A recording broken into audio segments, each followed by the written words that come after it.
Now I'm very excited to welcome back a fantastic sports bettor and podcast host, Mr. Ryan Kramer from the Sports Gambling Podcast Network and VSiN. You can follow Ryan on X at Kramer Centric. Ryan, we are back in the draft. Happy draft week to you. How is it going?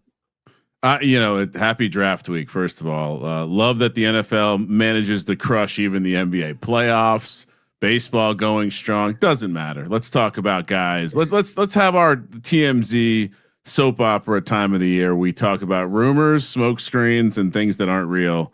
Very excited for this time of year. Soap opera is right. Diane Rossini almost stole the draft with all that fun shit. But here we are, my man. You know, it's funny. It's like this draft in itself. I look at it and as a whole, I remember a lot more excitement before this last week and a half, I mean, so is it because of the strength? What do you think about the overall strength and hype in this draft this year, Ryan? I wouldn't consider myself an expert on prospects enough to be able to say this is like the worst class ever. But a lot of people seem to think it's weak, and specifically it's weak in the premium positions, right? Quarterback, don't have a ton. Unlike last year, maybe don't have as many pieces along the defensive line. Cornerback is kind of like meh. Offensive line is a bit of a, maybe these guys all go in the 20s if this is a normal year. And so, yeah, I would say it's definitely a down year. We also have this kind of epic quarterback class staring us in the face in 2027. And so you have, next year is always better. The grass is always greener. But I mean, last year's class was also kind of talked down to, and there were some guys that popped out of that class pretty quickly to show like they're players in the league. So, I like it. I love that the draft community has exploded. I feel like a lot of people have done the whole like, well, fantasy football is not happening now, so I'm going to be a draft expert too. And so I love all the content, but it does seem to have more influence on like the general gist and opinion of the public. And so, yeah, I think that's also driving a little bit of this like worst class ever because there's just more people screaming it. So yeah, I think it's a weak class. I think there's still, if I was looking at some of the prospects though, like a lot of high ceilings still, maybe not as many of those high ceilings, but there's still, probably 10 to 12 guys who are going to show up in this first round and be like very good players. So I don't think it's too different than many other years. It's just lacking those like, marquee players. Oh, absolutely. I think that we're going to be shocked and all of a sudden some big names are going to kick us right in the face, kind of like an Isaiah Pacheco did, right? For the Chiefs, maybe like an Alvin Kamara, if I'm thinking running backs, there's going to be, it's fine. We're going to rip on this draft and it's going to end up being like the best one in the last 10 years or something crazy like that.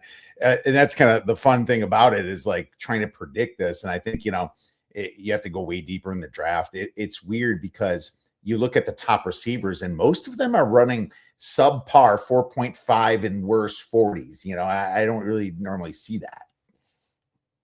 And just in general, I think wide receiver is very similar to offensive tackle. I think where you have you're lacking guys that kind of check the all the way. Jamar Chase, Julio Jones, even Malik Neighbors more recently, like guys that are obvious. Now, I think most people would say, hey, like Jordan Tyson doesn't have this injury stuff.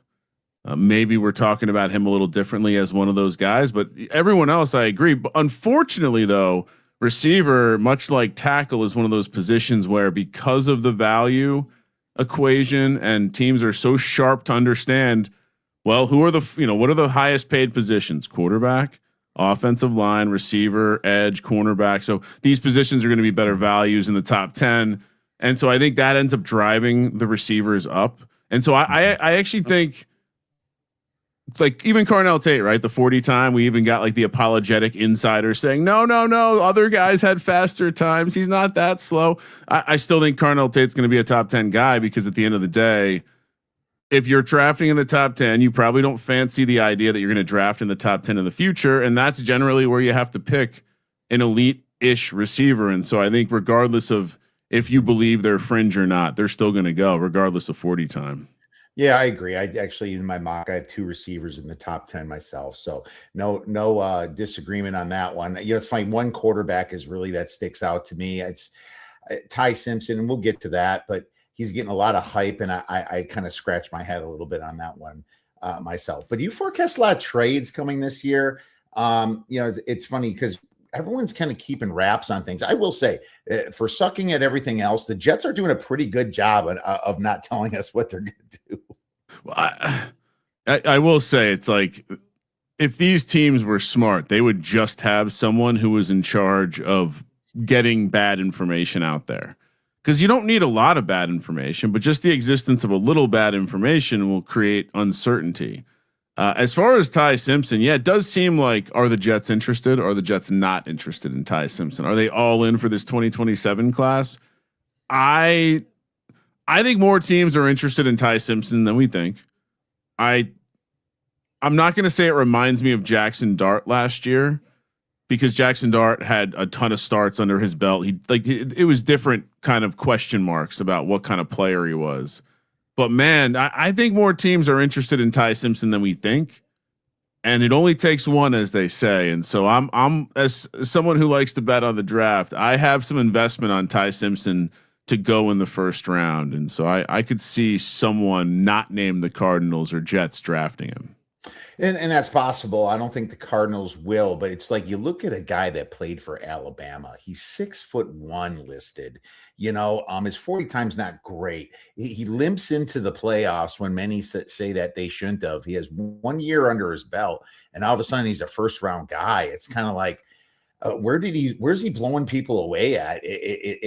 I'm really scratching my head on him, because I actually like Carson Beck better than him for number 2. And I don't like anybody really in the first round except for Mendoza. I'm just saying that, but it's not about what we like either. It's about what you think teams are going to do, and GMs. So, I mean, what are your thoughts on Ty Simpson and who he goes to then?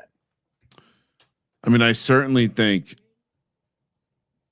one, I can't unsee the comp of Daniel Jones. I forget who made it originally, where I heard it, of like being a smaller Daniel Jones. He has that same kind of running style where he doesn't necessarily appear to be, in control of all his limbs, or however you want to put it. Like, not a compliment, not the best athlete, but strong arm. That's why people like that. He looked good at times in the Kalen DeBauer system, who has made other quarterbacks look good, like Michael Penix.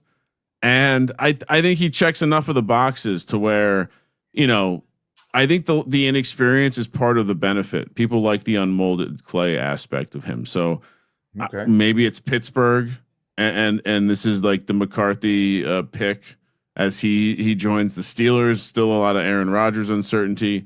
We've heard the rumors about the Rams potentially taking a quarterback of the future, although I don't quite understand that.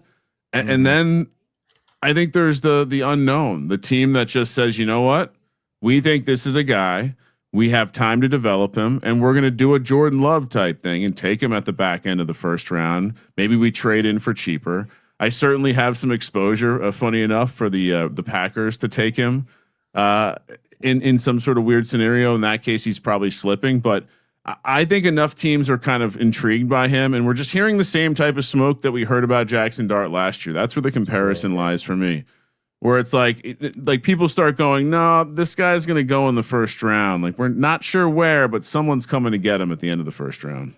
All right. Well, there you go. That over first rounds actually was more juice now. It was kind of close to even. Maybe you have a better number than what it was. So there's others like you that think that they will, someone could trade back in, or he can be a late pick in the draft. And so a fun way to play that, because it is, I think, minus decent odds for him to be a first rounder now. His over under is still 24.5 with wonky juice, but him heads up versus Max Iannaccio, the tackle out of Arizona State, the project, who some think the Eagles could take him at 23.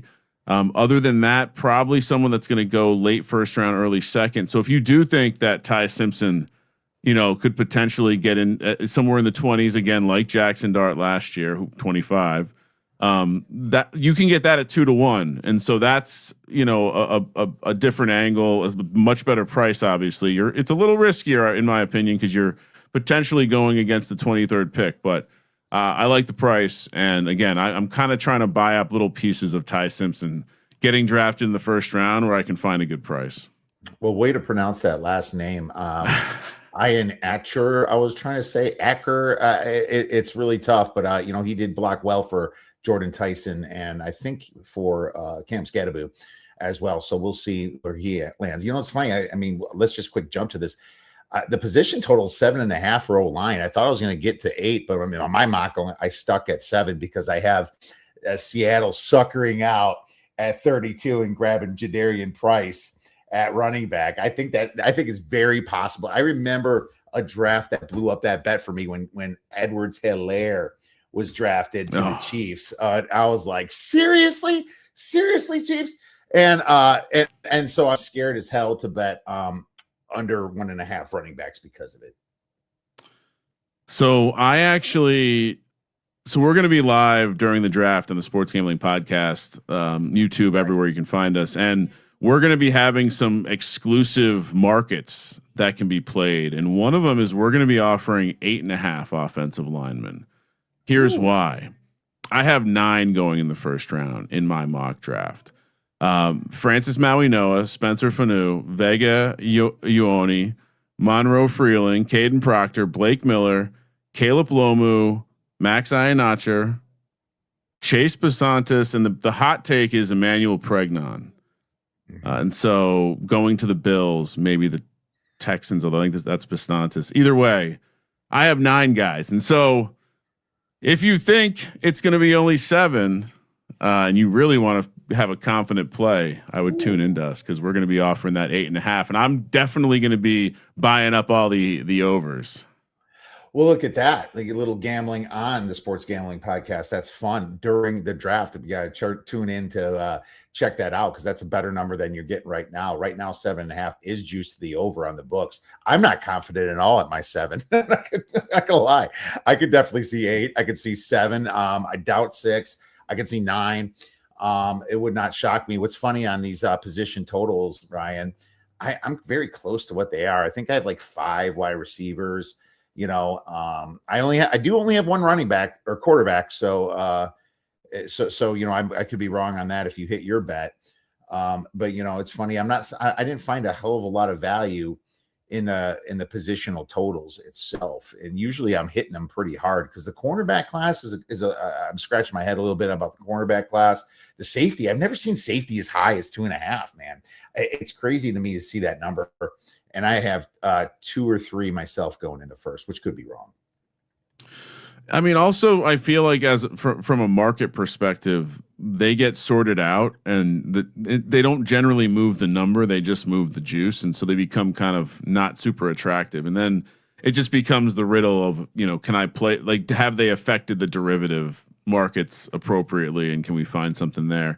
I'm generally with you. I mean, the offensive line one stood out to me just because it seemed offensive line is one of those positions where I just think even guard, once you get to a point in the first round, that position matters more than most on a football team. And so when you're in the 20s, to me, there's a good reason we see lots of wide receivers and offensive linemen go in the late, like the last 12 picks of the first round, because you're getting that extra control. You're picking into a premium position, and for that reason, yeah, I think the like I would look at it from a group perspective. Like I would never take an under on offensive linemen. I would never take an under on receivers for that reason because guys always elevate. And obviously, to your point on the safeties, like that is an interesting number. Now it seemed based on the juice, it seems like a lock that there's going to be 3 in the first round, which that again seems crazy, but we've had, it's that time. How much do you know, right? Right. As much as the mock draft community, creates inertia for. And so are the Vikings really going to take Thieneman? Everyone seems to think so, but Yeah. And that's really where that bet starts, because we're almost sure Caleb Downs is going to be, in the top 10, top 12. I would say top 12 for sure. For him, I have him going to the Giants at 10th, but yeah, it's that bet's going to start right there. And if everyone wants the dude from Toledo, they're going to probably get him at the end. But it's funny, in my mock draft, I have who you should pick section, I have like 10 offensive linemen. So I agree. I mean, offensive lineman's like an easy not get fired if you're a GM type situation.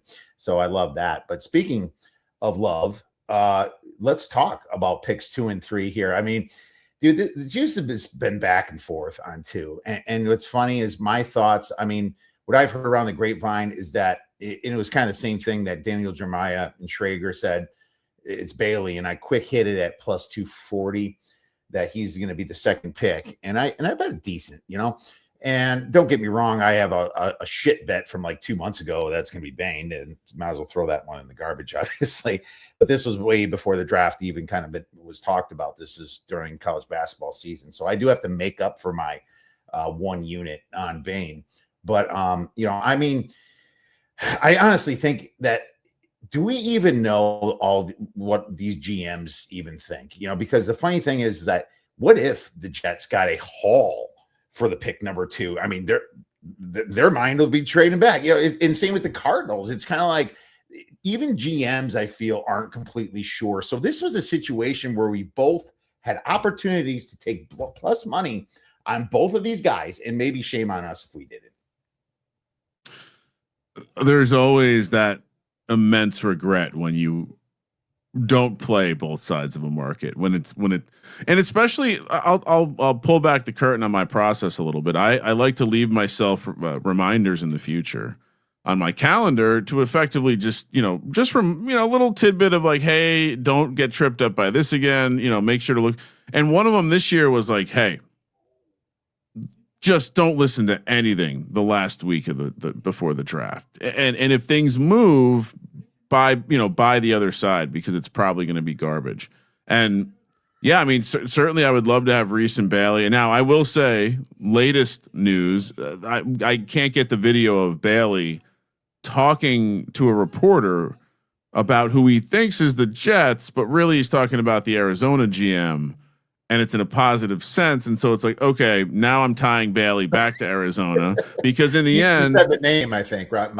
Yeah. Right. He said, Ossie or whatever his name is. And I think on the other side, you have the GM of the Jets being like, don't look into the fact that we canceled his 30 visit. It's not a big deal. Don't worry about it.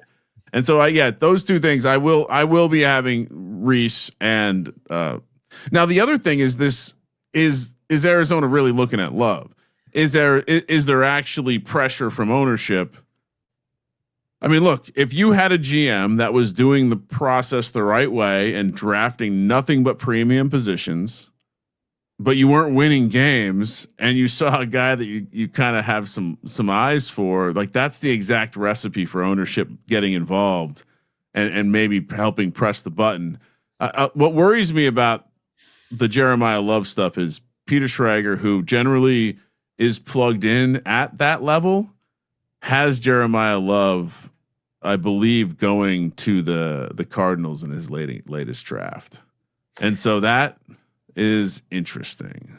Well, I've said this in last week's show too. Being in Arizona, I have someone close in the organization that's been there over 27 years. And I try to get tidbits from him. But what's funny about this is I do get info. But the truth is that he can't even be sure, because they might trade back. What they want to do, according to him, is trade back. But they do love Love. They think that, Austin Fort, it could save him a little bit. They think that he is a generational player. And I disagree personally. I wouldn't draft Love there. I mean, myself, I would have Bailey or Reese at 2 and 3. I just don't like running backs in general that early. But the fact that I heard it from him, it's like maybe he hates me. He has to see me every day. So if he gives me some shitty information, he knows I bet. I'd be a little bit upset at him. So I mean, I don't know if they're trying to get the word out there because of it. But I mean, the way he looks at it is they kind of want to trade down with maybe even the Titans, and maybe the Titans throw him like the 5th round pick or 4th just to move up one spot to get their guy in Love. But that's kind of what makes me think that they could be using Love as a little bit of a bait. So I grabbed that at 10-1 about 2 weeks ago. That Love's number 3 nice. now. And I have some value on that. And here's how I'm hedging. I'm hedging the Bailey a little bit. I took Bailey 3rd at plus 300. and I have some other smaller bets kind of tied to that. But if it was me drafting, I would take Bailey if he's available over Love, but I can't stop somebody that falls in love with a running back, and we've seen that with Bijan Robinson, and actually Gibbs kind of turned out for the Lions, and and sometimes it turns out, and that's my thoughts, and kind of that's what I heard. But it would not shock me if somebody trades with Arizona to get somebody else. Yeah, that's the tricky thing. Is it seems like there's a lot of teams that want to trade back, and I feel like most years we get a lot of trade back talk. Oh, there's going to be a lot of trade backs this, like there's going to be a lot of activity. And, again, back to your first question about strength, even though perceived as a weaker class, once you're there and you evaluate it within the container that it is, well, actually it might be important to get inside the top 12 or 14 or whatever that number is that you feel is the elite actual first round guys. And so now you're back to a formula where, these picks are only being measured against this year now. And so maybe it is valuable to trade up. We were just talking about I haven't seen a number out there. Typically there's trade, we'll get how many trades in the top 10, how many trades in the first round. I don't know if you've seen a number out there. I've not anywhere, even offshore, locals, nothing. And so I was kind of speculating on what I would make it. And I think I'm going to say 1.5 trades in the top 10 and 4.5 in the first round. And I think the Cardinals to me are that's one of those Cardinals and the Giants are the two teams where it's I think they both have been very clear they would like to trade back. Can they find a partner? Absolutely. And the truth is, I don't think they will find much for that based upon this draft. I think the only team that everybody's talking about is the Cowboys, and I don't even think the Cowboys want to give up so much capital, and they could trade to 6 for Sonny Styles, and that's kind of what I was thinking. Maybe the Browns do trade back again, like they kind of shocked us with last year with the trade for the Colorado kid. Travis Hunter, can I see him already forgetting stuff? It's not season right now. Yeah, I think I saw that, and I'm just going to kind of look while you talk here too. But I thought I saw in an offshore book the trade number. So nice. Yeah, no, I have not. That's all. Yeah, I would love to know what they actually are, because it every year we get the same kind of hype around trades. But I do, again, because once you're in the draft, it's just, unless you're dealing with future assets, which I don't think many teams will deal with future assets this year, because everyone thinks next year's class is going to be awesome. They've also said this year's class is deep relative to how it is weak at the top, but deep overall, which means, the idea of trading, maneuvering to get your guy still makes sense. And so back end of the first round, always a time when trades can happen. And then, again, what are those elite positions you're willing to come up for? Is it a sliding defensive end like Bain or Bailey? Is it a receiver? Perhaps, or because we've heard that, there's been smoke that Carnell Tate and Jordan Tyson could both be gone by 5. Now, I don't necessarily buy it with the Titans or a team trading up to 4 to get Tate, but those would be the positions that I think suffice these trades when they happen. I don't think it's going to be anything else. All right. I agree. I found it. And it is, what is it on an offshore 4.5, but it's -120 on both sides. Of course, they're going to charge you that, but under 4.5 -120 is how many trades will occur in round 1 in the draft. I think that could be a solid number. Now that I think about it, I have to dive a little deeper into that, but I feel like there's a lot more variance of the unknown in this draft. Some other weird ones are, how many trades in the top 10, or will there be a trade in the top 10 picks? Yes, -250. No, +170 on the comeback here. Which will a current NFL player be traded during round 1? Yes, +170 if you remember the AJ Brown trade, and no, -250.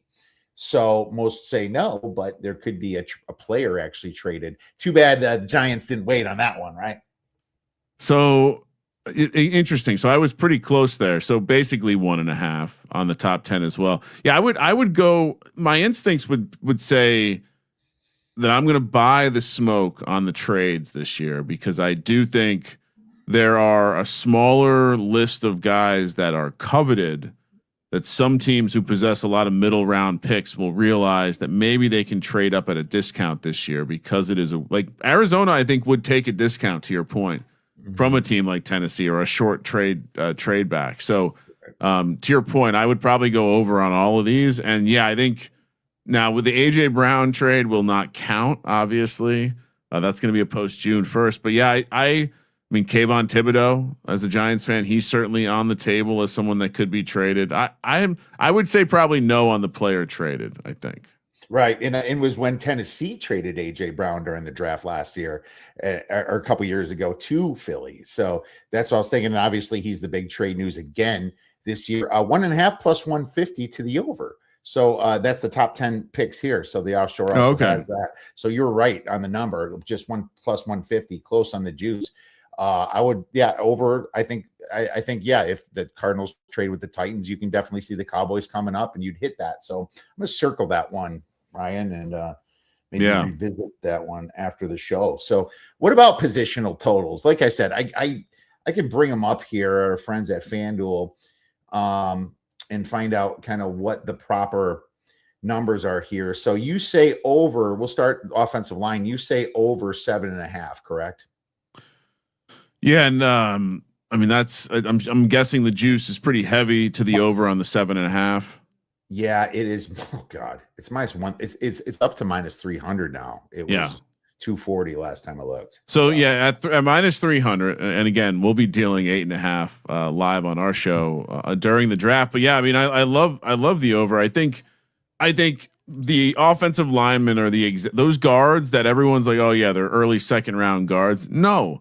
Those types of players just go in the first round in a year where there's no running backs or quarterbacks to come up and get. There's nothing but offensive linemen to come up and get. Maybe talk me into a receiver, maybe a Ty Simpson, but to your, I think it's fair to argue against those points. The offensive linemen, that's when they're going to go, and there's going to be a number of them going. It only might be a handful, like 4 or 5. It might be 4 in the first 20 picks, and then there might be an absolute slide. So yeah, I love the over on the off. And in general, like I said, I'm very rarely are you going to find the offensive line market juice the other way. They're going to position this to where the over is going to be the side that looks less appealing to the average Joe, who's going to be like, oh, I'll take a piece of the plus money here. Absolutely. And gun to the head, I'd take the over as well. I'm not betting -300 on that, but I would. I mean, we could right? Exactly. Yeah. So it's. I'm with you on that. All right, let's go to cornerbacks. This is -700 to the under 4.5. That's a massive number, but Jesus, I mean, I think I have 3 or 4 in the first round, and now you have one with that ACL and a possible. They're talking about the knee with the Tennessee kid. That was mocked to go early, or LSU. I think it was LSU. Jermod, you were right. Jermod McCoy out of Tennessee. Yeah. He's kind of the guy who, if not for the injury, and not only he got hurt a while ago, so he's kind of all the way back. The issue is that maybe the knee is going to continue to devolve to a point of needing more surgeries. I mean, I think sorry, go ahead. Oh no, such an important position with that injury too. And this is one where it's, I think that this is the kind of year where, this is, I mean, I'm not sure how many you have going in the first round of your mock draft, but I think I'm at 3, maybe 4. So yeah, I think the juice is telling you everything here. Yeah, I think corners, I have 3, and I included him in my draft, so that's how bad this is. I mean, I wouldn't include him in the first round if I redid it today, like you say you like to do late, which is very smart. I just, I wouldn't do that. What about So quarterbacks is now minus 250 to over 1.5. So that's moving in your direction as well. Plus 180 on the under. I'm not going to lie. Plus 180 looks better to me on the under in this one. I didn't know it get that high when I bet it like a week or so ago. I think I had minus 110. So this is one that moved away from me, Ryan. Yeah, and again, this is if I'm just reading tea leaves, like my opinion out of this. Again, this market it's mimicking the dart market that like where information started coming out, where at least one team. This movement is suggesting to me there's two teams, which two teams tells me it's only going to keep getting steeper, and so I would if this is one where if you like this dog price, it's almost like you want to buy a little bit and kind of see where it goes. Because I think this could very quickly slide out of control as we're hours away. Right. So yeah, I certainly follow most of the steam this time of year, especially with the quarterback stuff. Okay, running back over 1.5 at plus 400, under minus 700. So you can definitely tell there's juice in there, right? But still, I mean, if you think that Price is going to Seattle, I would want to see, first selected positions by teams and see if running back is better than plus 400 with Seattle, because that's the only other place I could think. It does seem like, barring a surprise, because I don't know where you're at with the prospects themselves, but I'm not even so sure that Price, Washington, and Coleman, and maybe even Emmett Johnson to me aren't all that far apart. Mm-hmm. And I understand why Price has the top spot, but we've seen this before with running backs. And again, I would follow the juice here and take the under, because to your point, it's just when you're doing the mock, and I encourage people, even if you don't put out a mock, go through the process for betting purposes, because it becomes very easy to realize where it becomes hard to do. And I think Seattle, everyone I've spoken to in the Seattle area is like, they're not making a pick. I'm trying to book people for our draft stream. We have fans from every team, and the couple guys for Seattle are like, yeah, I'm probably not going to wait up that late because we're not making the pick. We're going to trade out. And so to your point, if they trade out, then no one's taking a running back. And then if Price kind of expanding beyond the total here, if Price doesn't go there, that means everyone's passed on him. And we've seen this before. Once everyone passes on you once, it might be twice. And that means that we might have our second running back not until the late second round or early third round. Which means now we have variance in a market, because their second running back is being offered out there. And Mike Washington, I believe, is 8-1. Jonah Coleman is like 25-1. And so, I love the variance markets. I mean, a shout out to Will Levis from a couple of years ago, but I love playing some variance. And I think when you get into the draft, if you think about like each pick as a coin flip, think about the probability once you get into the 30s, 40s.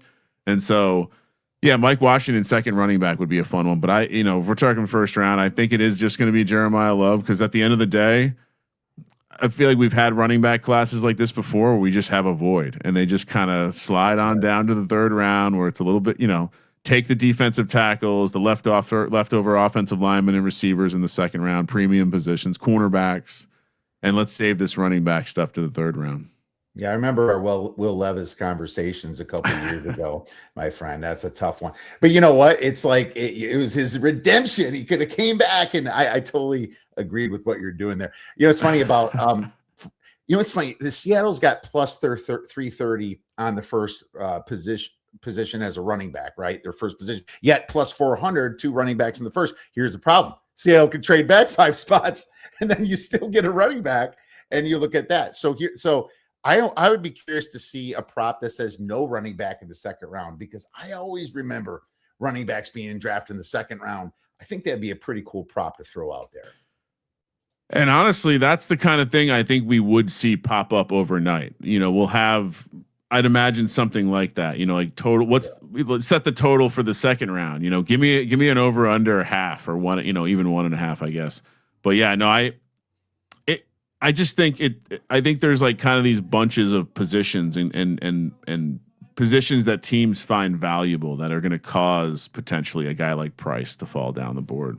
100%. Well, let's look at some player over-unders because I made a few bets on this. Now, my love under 4.5 at plus 145, that's long gone. We talked about that last week. But what about Downs? I bet Downs over 9.5 at plus 135 because I just don't see people reaching that early for a safety. Now, technically, the Giants could take him if they're not sold on an offensive lineman or a linebacker in Styles or whoever else they're looking at. I've even heard love to the Giants. So I'm still kind of liking that at plus 135, and that's when I took. I still have the Reese over 2.5 at plus 150 that I'm hedging, and I have Kenyon Sadiq under 15.5 for draft position. So you can comment on those or give me some that you like. So going backwards there, I mean, the Sadiq one is one that I've really been tripped up on because the more that I think about it. Now I do have Sadiq to go to the Vikings at a juicy price, 10-1. It just seems like if he gets there, that's going to be something they have to think about. But the more that I think about it, the more that he's not getting past the Bucks at 15. I like your position. Yeah. The Bucks had 6 tight ends in for top 30 visits. He was one of them. They lost Mike Evans. He's not going to be Mike Evans, but he certainly can offer that verticality in the passing game. He's a physical guy. It sounds like he's a better blocker than he's going to be giving credit for. I'm not saying he's Colston Loveland, but Colston Loveland did just go as the number 10 pick. So this isn't that craziest thing. So yeah, I like that one. Remind me, what were the other, what was the non-Jeremiah Love one? Okay. So there was Downs over 9.5 and yeah, that's the only one that's usable right now. So Downs. So normally I would say you're good. It does seem like that. Now the Giants could shock everyone and take them at 5. Safety positional value. I understand the argument for running back. To me, safety is a different argument because it also means you're getting a guy. If you believe he's the best player, defensive player in the draft, you're getting a guy you're going to give a second contract to. Right. And that second contract isn't going to be a huge deal. And sure, he's not going to be the cheapest guy right away, but it's not running back where you don't really generally have, second contracts for running backs are a lot more rare because they wear down, blah, blah, blah. The whole different positional value. To me, the defensive positional value game with off-ball linebacker and safety is different because those guys, in a lot of cases, when they're great, they lead your defense and they make your defense great. Think about every great safety that you remember them as, basically the leader, Troy Polamalu, Ed Reed, Sean Taylor, like these guys all changed their defense in a way that, only a guy like, a pass rusher maybe could do. And so now how valuable is that safety after all? And so, yeah, I think Harbaugh is walking away with Downs. I think it's probably going to be at 10. I now keep reading a little bit of smoke about Washington maybe being interested and Dan Quinn getting a defensive player. But I think him going 10 to the Giants feels right. So I think your plus 135 is safe. Oh, hope so. It's minus 115 on both sides now. So let's see if that's safe. I'd still like it there. Yeah, I got Washington at a receiver in Tate, actually. And I think I have even Jordan Tyson going to the Saints. So I kind of have back-to-back receivers there in the first round. Any ones that you like for draft position currently? You're speaking my language. I love this time of year. And so I've been kind of buying throughout. Like I said, a lot of let me pull up my before I give you a position. This is kind of positional, but this is a head to head. Because they don't have totals for Peter Woods or Caden McDonald out yet, but they do have a head to head market for them. Peter Woods is like a 2-way defensive tackle that's going to offer you pass rushing ability. I think he could potentially go as early as the Steelers at 21, the Chargers at 23. He's going against Caden McDonald, someone who I think the Giants believe they can get in the second round with their pick at 37. And so Peter Woods is still plus 120. That to me is certainly, I mean, again, like you're playing these as like, what is the position that they're going to be drafted and which teams like Caden McDonald over Peter Woods. And from what I can tell, the teams in the back half of the first round, I think a little bit more are looking for a Peter Woods over a Caden McDonald. Let's see here. There's like Tate 7.5. And there's Messidor. It's 25.5. A couple of those. Well, yeah. So Tate, we can start with Tate. Tate, Tate at 7.5. I love that you can get I'm guessing plus odds on the under. More that I think about this, the more that I think it's unlikely, but he could go 4. He certainly could go 5. I think the more that I think about it, the Browns aren't going to take the tackle, that the developmental tackle with this pick. They're going to take it with their second pick. And so I think Tate could go 6, stay in the state, go to the Browns. I think joining up with former Ohio State receiver Terry McLaurin and Washington at 7 is in play. So I think there's too many landing spots. And again, back to our conversation about receivers being premium, too many landing spots and too many reasons why I think he ends up going under that. So I like that you can get a plus price there. I'll give you, here's another one, another dark horse, Chris Johnson, the cornerback out of San Diego State. To me, he is one of the cornerbacks that I think ends up going in the first round. Currently, his number is 32.5. You got I'm guessing that the juice is getting worse, but I have a -150 on that. I'm not, if it's gotten terribly worse than that, maybe I wouldn't play it. Maybe shop it against the first round price. 250. -250. Oh yeah, that's okay. You're on the right side of things, Ryan. So there you go. It's so hard. It's so hard because I'm not trying to be that guy. All right, but let's talk about Jermod McCoy, whose total is now 28.5. That's -150 to the over. -150 to the over. I understand that this is a potentially bad knee situation for some teams. It's never all teams. And some people have him as the number 1 cornerback on the board. Maybe it's a team that's drafting twice. And that's probably, this number probably lines up to where the Chiefs are picking pretty nicely because they just traded away a cornerback for a first round pick in the 29 spot that was the Rams. But to me, that is one where if the news is going to continue to push this price, at some point I'm buying the plus odds on Jermod McCoy under. Maybe the number keeps moving and it becomes a first round bet, but I still think a guy with that kind of talent, if not all, 32 teams think his knee is going to require more surgeries, I'll be wrong. But if 31 teams do and one team doesn't, there's a good chance that they would take him at the end of the first round before a team's picking for the second time, and then maybe has a little bit more courage to take a player like that. Yeah, that's a late pick, and a lot of people have lower grades on the second half of the first round anyway. Say that some of these guys could be round 2 guys minus the offensive line, so that could see them possibly doing that. But you're right, there could be a buy spot for some of these guys, and that's what you have to remember. That what we saw last year was it Johnson from Michigan that got picked out of the first round from Arizona. Arizona Cardinals picked him, and was it Chris Johnson? Will Johnson. Will, thank you. Thank you. It is tough to remember these names, but he, I don't know if he did a lot. Not a lot of people watched a lot of Cardinals games. I don't remember him being an impactful player, but he was kind of coming off surgery himself. So that's what makes this whole Jermod McCoy thing fall. And it just takes one team to blow up your draft.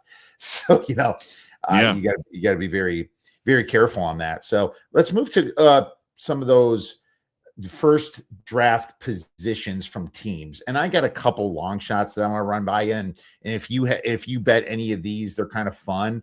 I went first Giants offensive line at their 5th spot at +1,000, just because I think that Jackson Dart being a rookie, if you remember last year, he was putting himself out to death, running the ball so much. And you just wonder, maybe they're like, okay, let's just protect him. I know their offensive line is supposedly, somewhat in put together. Let's say, I just think at 10-1, I took a little shot at that. And another long shot I took is Broncos linebacker at 7-1. I know that a lot of the linebackers are getting scooped up early, but with Matt Milano not being re-signed and Bernard always getting injured, it seems, I almost feel like they might protect there rather than go nose tackle 3 technique.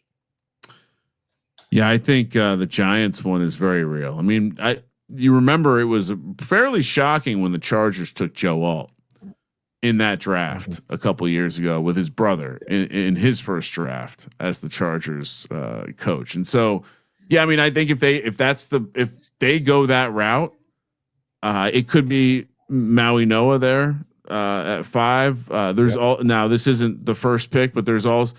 Look, the Giants would like to trade down. Depending on where they trade down to, or how they feel the trade down opportunities are going to be.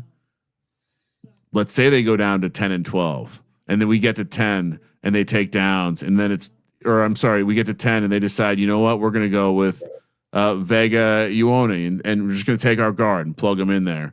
But 100%, I like that idea because Harbaugh has said that he wants these picks to be tone setters, and to me, a tone setter means you're physically setting a tone. With your words, with your presence, or with your play. And to me, an offensive lineman and Francis Maui Noah, for all the stuff that people talk about this back situation, he never missed a game. He never missed a game, and he's never missed a game in his career, high school or college. So, he's going to plug in at guard nicely. I like that play a lot. All right, great stuff. And I'm not sure if you did any first draft positions themselves. These are some long shots. Oh, I'm loaded up here. Let's start with the Texans. We all know they're drafting in the back end of the first half or their first round. I think conventional wisdom, offensive lineman makes sense. It's chalk. I'm not going to argue with that. But D'Amico Ryans was a linebacker. What if he has fallen in love? First of all, what if they trade back because they've fallen in love with Jacob Rodriguez from right down the road at Texas Tech? A linebacker who is very cerebral. Why? Because he came into college as a quarterback. Kid's different. He tested well, which surprised people. Everyone thought he was going to be the guy that was just like a linebacker who played well. He tested well too. So I certainly think whether it's a trade down or a shocking first round pick here, again, back to my comment about off ball linebacker and positional value. These guys are potentially the quarterbacks of the defense. And so if the right one, 13-1, Texans take a linebacker first. So that one certainly is a fun dart. Now I also love attacking these markets for second round teams. I think they're crazy for putting this out there, but for teams that don't have a first round pick, like the Jacksonville Jaguars, for example, what are we going to do here? Well, they don't pick. Again, the reason you're attacking the second round is you're attacking variance. They don't have the pick in the first round, which means there's that many more coin flips before they pick. 56 is their first pick. What if they decide there are some receivers that are going to be available in this range? What if they decide they lost Christian Kirk, Travis Hunter? I guess you can say they lost him. He's now a full-time cornerback. We don't know what's going to happen with Brian Thomas. He could be one of those draft day trades.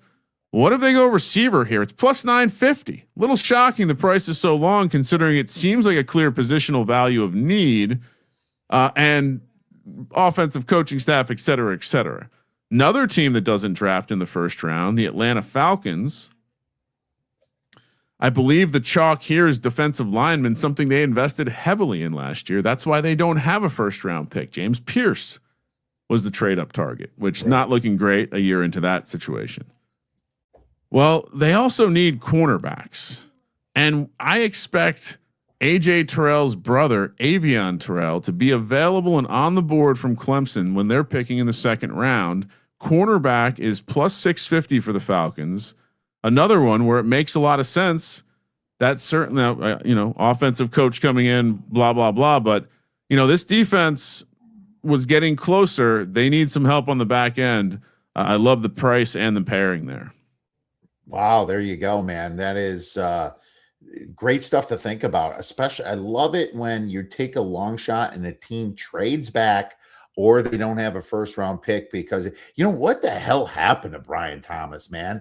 I have him in a dynasty fantasy league and he was great the first year and he had mental problems the second year. He wasn't running his routes. Balls were bouncing off. They quit throwing to him in the second half of the season, man. He wasn't even like the number one guy. It's like on one hand, it does seem like Liam Cohen's system perhaps was maybe a little rigid for him. And there were the reports that he was dealing with a death of a close friend before the year, and maybe he's a young kid that just didn't take it well. But I'm with you. He went from being like looking to be one of the bright spots coming out of the. I mean, Jaden Daniels throwing to Brian Thomas and Malik Neighbors, how nice. But I mean, to see what he turned into, and because it wasn't just mental stuff; it was physical stuff too. And there's been a lot of smoke about them potentially trading him. He's a very valuable asset, a young receiver with still 2 years of team, maybe 3 years of team control. And so, yeah, the Jacksonville one was, my process for this stuff is there's not a lot of good places that aggregate this or have a good odds screen around draft props. So I like to just do it the old way. I'll scroll through the window. And so positional ones are my favorites. It's just like, let me see what the odds are thinking. And I got to the Jags and I'm like, my goodness, I was assuming the wide receiver was going to be one of the top 3 favorites. It's a clear thing that they want to, they've talked about, they're not done reshaping that room. They brought in Jacoby Myers, big deal, but there's still more to do there. And so, yeah, I was really shocked to find that price.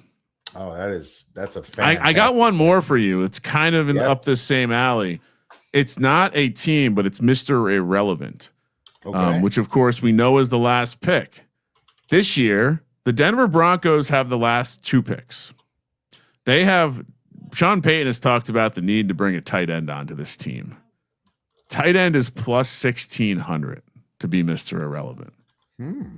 I mean, they took a tight end late in the draft last year. If you go back and look at his draft record, for New Orleans, he loved taking late round tight ends or undrafted guys. They converted Taysom Hill, if you remember that experiment. So yeah, I think a fun little dart throw. Obviously, this pick could get traded. Who knows what's going to happen? But that's why we're taking a long shot. So last pick in the draft, aka Mr. Irrelevant, will be a tight end, 16-1. I mean, there's a few out there like a Jack Endries from Texas, Michael Trigg from Baylor. That's going to fall right at the end of this thing. So that's it's one of the deepest tight end classes. People are saying it's not a very good class at the top. Only a couple of guys in the first 3 rounds, but there's going to be a lot of guys, a lot of some blocking guys, a lot of guys going in the late rounds, undrafted free agent type stuff. So. Look out for that. That will be electric, as you have to wait till the end of the draft to see if we win. I love it. A Mr. Irrelevant. That is kind of so perfect, And I didn't even get that far yet, but here we are. Kramer giving us the Mr. Irrelevant, Mr. Tight End. I love it. We're gonna look at that one for sure. So, you've already gave us a lot of bets. I was gonna ask if you have a best bet, but man, I think all these sound pretty good.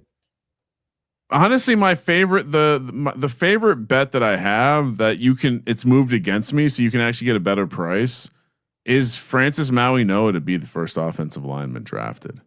I'm not worried about this injury stuff, and offensive line guys that I trust, film guys, tell me that Spencer Fanu has short arms just like Will Campbell did last year.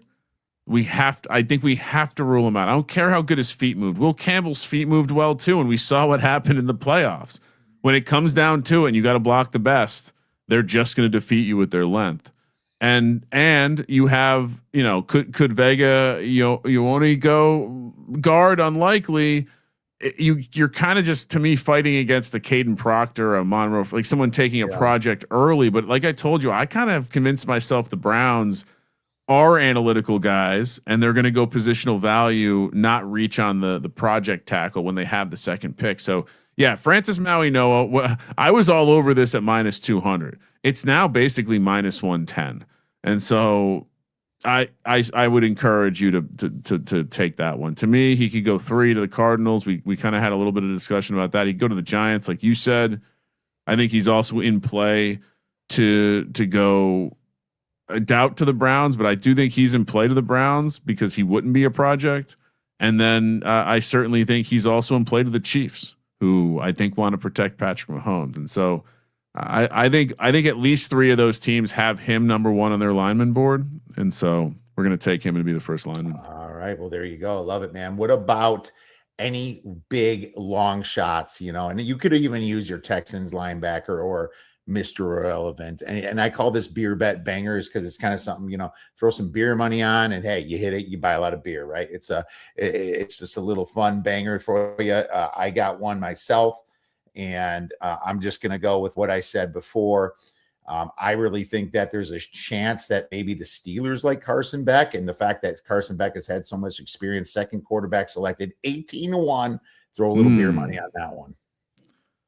All right, I got a couple for you that I haven't spoken about. First one, I just hit on Kirk Cousins to be signed by the Raiders, 70-1 for his next team back when they opened that market. This is also 70-1. Ty Simpson to the Green Bay Packers. Like I said, we've seen this organization do this before. Take a talent that they think is a talent. I know Jordan Love is the guy, quote unquote, but is he the guy? And also this covers us in a lot of scenarios where Ty Simpson slips. I know the markets, and I'm saying that he's probably going to be a first rounder, but I think there's a decent probability that he also slides into the second round. 70-1 for Green Bay to do this. And then for my other long shot, that's nice. The Houston Texans. I already gave you linebacker, so we're kind of double dipping here. So maybe split your beer money up on that one. But the GM has talked about the tight end position ad nauseum this offseason. There's a chance Sadiq can slide, right? I know we talked about him going 15, but if he slides, that's the one scenario. The other scenario is Houston trades down. They need more picks. They trade down. They can still get a player that they like. Tight end in the second round. Maybe it's Eli Stowers or who knows. The idea that it's 25-1 though, when I've seen the GM talk about one position, and it's the tight end. He's also talked a little bit about the offensive line position, but he was talking a lot about the tight end position. So we're going to take a tiny bit of that beer money, maybe a 6-pack's worth, and throw that on the Texans also to have a first pick be a tight end.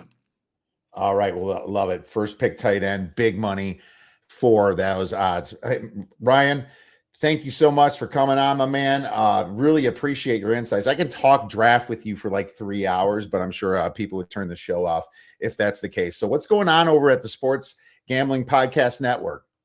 Yeah. So, we're locked and loaded. It's draft week. We'll be live. Like I said earlier on the show, we'll be live for the entirety of the draft. We'll have some unique markets that we're going to be offering. And so definitely come check out that, sportsgamblingpodcast.com/YouTube, or just come find us on YouTube. And then in general, the off season is here for football, but that doesn't mean, we're in the off season mode. So we got, the NBA gambling podcast covering the playoffs over in the NBA. We got Stanley Cup playoffs being covered by the hockey gambling podcast. We got MMA gambling podcast covering the fights. We got golf. We got it all covered at Sports Gambling Podcast Network. So just throw it in the search bar. Find us. Thanks again for coming on, Ryan. He's got you covered at every sport over at the Sports Gambling Podcast. We'll be texting Ryan. Best of luck in the draft tomorrow. Cheers.